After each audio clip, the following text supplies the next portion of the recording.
کیږي، وهل کیږي، ټکول کیږي، کورنۍ بې عزته کیږي، حتی د خپلې ښځې پر وړاندې خاوند وهل کیږي کې پاتې کیږي. دا هر افغان په خپل زړه کې ساتي. ظلم هیڅکله هم نشي پټېدلی.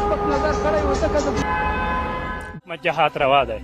خپل پښتون مې د خپل عیب سیواله پښتون مې ما ځانانه په لغتې وهلي دي په ډاکسین کې اچول دا یې ما د زړه نه وځي. دغه سامان وینې وروره دا سامانونه وینې دا ټول خلکو نه پاتې کړل پیدا نشي وړلی. یا واورئ کوم افغانان وروڼه چې دلته پراته دي د یو دیش تاریخ پورې دي دوی خپلې کډې وتړي افغانستان له بریلي نه کته شومه او ما خاوره چاپ کړه هغه طالب منډه راوخته وایي ولې بابا ولولې ما نه دا زما مور وه. کابو 15 میلیونه افغانان د نړۍ په هر کونج یا کناره کې اوس ژوند کوي. هغوی اوس هم د مهاجرت دغه تریخ ژوند ازمایي.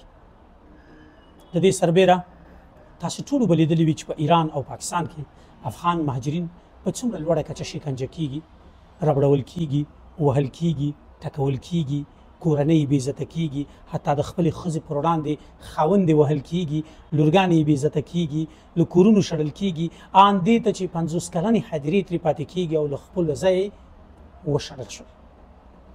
دا چا او څنګه ترسره شول؟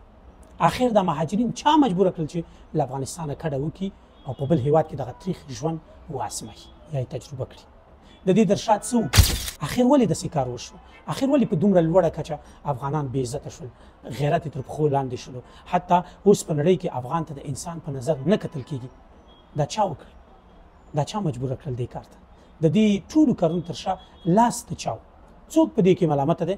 راځئ په دې خپرونه کې موږ په دې باندې بحث کوو چې مهاجرت څنګه رامنځته شو او ولې په دومره لوړه کچه باندې اوس د نړۍ سرټکی ګرځېدلی او یو نړیوال بحران ګرځېدلی دی مهاجرت. په دې باندې به موږ له تاسو سره بحث وکړو. خو تر ټولو مهمه خبره دا ده چې مهاجرت اوس د افغانستان د بحران یو اساسي ټکی ګرځېدلی دی. تاسې ځوانان وګورئ چې د سمندرونو ښکار شول، د ایراني او د ترکي پولیسو د ډنډو ښکار شول، شکنجه شول، روحي نارامتیا یې پیدا کړه، حتی رواني ناروغان شول پکې، څوک پکې ګونګي شول، څوک پکې د لیوانو او څوک پکې د لغتو او څوک پکې د برقي ډنډو ښکار شول. راځئ په دې خپرونې کې به دا بحث کړو.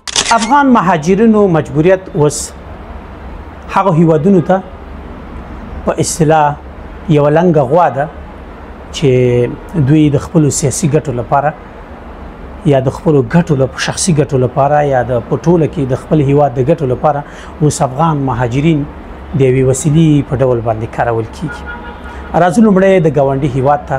تاسې به ګڼې ویډیوګانې لیدلي اوسي چې مالونه یې چور شول، مالونه یې لیلام شول، حتی روغ کورونه ترې پاتې شول. هلته چې کوم تجارت درلود، هلته چې کومه پیشه یا کار درلود، دا ترې پاتې شو. اوس دا په ټوله کې د نړۍ لپاره مهاجرت یو ستر بحران او کشاله ګرځېدلی ده او په ټوله نړۍ کې زیات شمېر مهاجرین د څو هیوادونو دي چې په سر کې یې افغانستان هم راځي.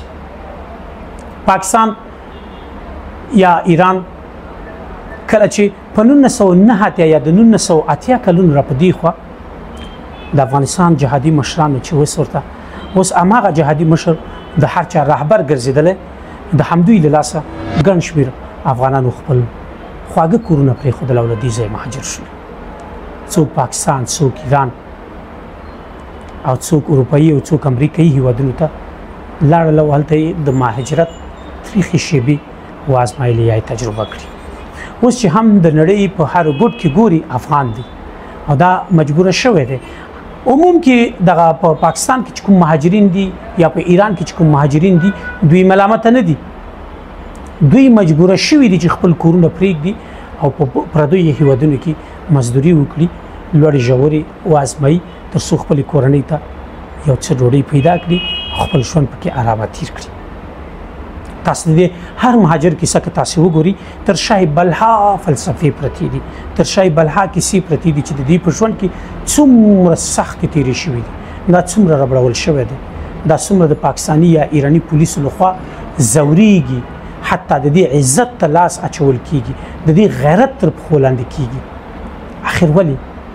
دا زموږ اساسي افغانانو، دا زموږ اساسي د افغان د لاسه دغه بدې ورځې افغانان ازمایي. نن چې څومره مهاجرین په ګڼو هیوادونو کې دي دا ټول د خپل افغان ورور د لاسه مهاجر شوي دي. دا هر مهاجر ورور چې تاسو ګورئ چې له نورو هیوادونو څخه افغانستان ته راځي غټې غټې اوښکې تویوي د دې لپاره چې شل کلنه خوارۍ یې له منځه ځي. تاسو وګورئ چې دوی د خپل هیواد سره څومره مینه لري او تاسو وګورئ چې د دوی د برخلیک سره یا د دوی د عزت سره کوم ډول لوبې پاکستان یا پنجابي ملیشه کوي. دا هیڅکله د منلو وړ نه دی ځکه دا په تاریخونو کې پاتې کیږي. دا هر افغان په خپل زړه کې ساتي. ظلم هیڅکله هم نشي پټېدلی. دا یو بدل دی او بدل به حتما اخیستل کیږي. تاسو دغه ویډیو وګورئ چې دی څه وایي. پانسی کې دا اوس مې پانسی کې په جهاد روا دی. دا د قسم خورم چې پاکستان په حکومت جهاد روا دی. خپل پښتون مې د خپل عیب سی والا پښتون مې ما ځان نه په لغت وهلی دي په ډاکسین کې چې دا ما زړه نه وځي قسم لې چې دا والله که د اسرائیل سره د کار فلسطین سره والله که اسرائیل د کړي پاکستان کې څه مر سره وکړي چې دا دنیا سګر کړ دنیا بي عزتي راوړل په خور ور شپې رانه نه پتل والله که شپه لا د ورځ سره کړ بي نه پزلا کړ په را د کوه چې په پزلا کړ په دا سامان ویني وروره اندا سامانونه ویني اندا ټول خلکو نه پاتې کړل وای دا نشي وړلای یا وینا غسو سرګاډه نه وایګنی ورته راوستي دي اندا وایګنی راولي بس اندا کې خځه چې یو بل دغه سر باندې یو دوه بکسونه ورته دی بس اندا سامانونه ویني دا همداسې شل او تر لکونو داسې ویډیوګانې شته ده چې افغانان خپل اظهار کوي چې زموږ سره دغسې ظلمونه وشول. کورونه یې ګنډې یې پاتې شولې توشکونه او بالښتونه یې د کور پاتې شول چا ورته اجازه ورنه کړه چې حتی دغه بالښت جیب کې تر لارې یې ورسوي چې خپل کور له دې ځایه پورته کړي. یعنې په خورا بېعزتۍ خورا نامردۍ او په خورا بېحیثیتۍ سره د افغانانو ژوند په هر هیواد کې روان دی. نه یې حقوق په ځای دي نه یې څوک خوښي غواړي نه یې څوک خوشحالي غواړي او نه څوک ورته داسې ځای ورکوي چې په هغه ځای کې دوی په خوشحالۍ او په خوښۍ ژوند ترسره کړي. افغان انسان اوس د نړۍ درېیمه درجه انسان ګڼل کېږي. دا ټول زموږ یو ساسي د جهادي مشرانو د لاسه چې نن پر ځان ویاړ کوي چې دغه لاسته راوړنه زموږ ده او بالاخره موږ افغانستان له روسانو آزاد کړ. موږ کمیونستي یا خلقي رژیمونه وپرځول. نو له همدې وجې موږ افغانستان ته ازادي راوړله. که چېرته ازادي په دې ډول وي نو دا ازادي نه د بېعزتۍ آخري حد دی چې موږ ته راکړل شوی دی.